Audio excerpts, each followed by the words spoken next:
If you got a septic system backing up into your house, it is a all hands on deck emergency. In this video, we're going to guide you through what to do immediately, what to do over the next few hours, help you to understand whether it's a simple clog or whether it's something much bigger like your drain field is clogged, which is very expensive.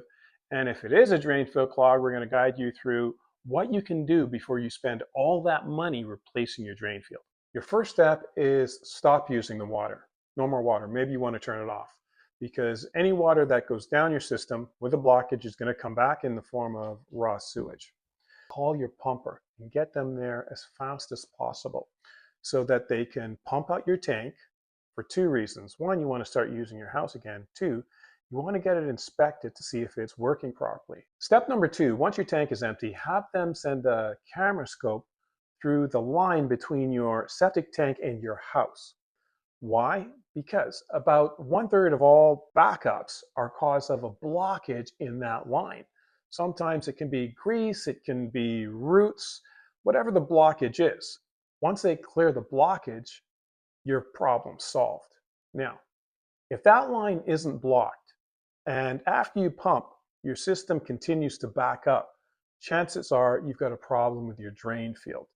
And that's where 90% of all septic failure happens.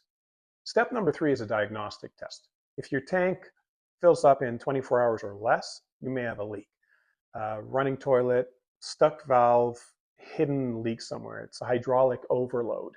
You need to find your leak, fix it as soon as possible, and that should resolve your problem.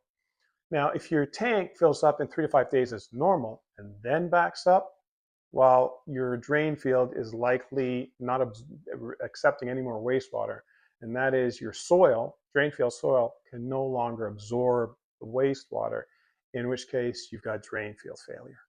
Before you invest a lot of money on drain field replacement, try micronutrients. Micronutrients are not bacteria additives. They are plant-based nutrients and trace minerals that feed the existing bacteria in your system. They've been lab tested. They make your bacteria much stronger, much more fortified, and much hungrier. It's what some municipal wastewater facilities use to reduce sludge and control odor. So they act like a vitamin, you could say, for your septic system.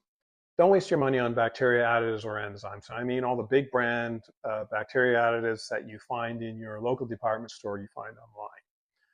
North Carolina State University and Purdue University, they tested these additives and they found that they don't work. There's no material effect from adding more bacteria to your system.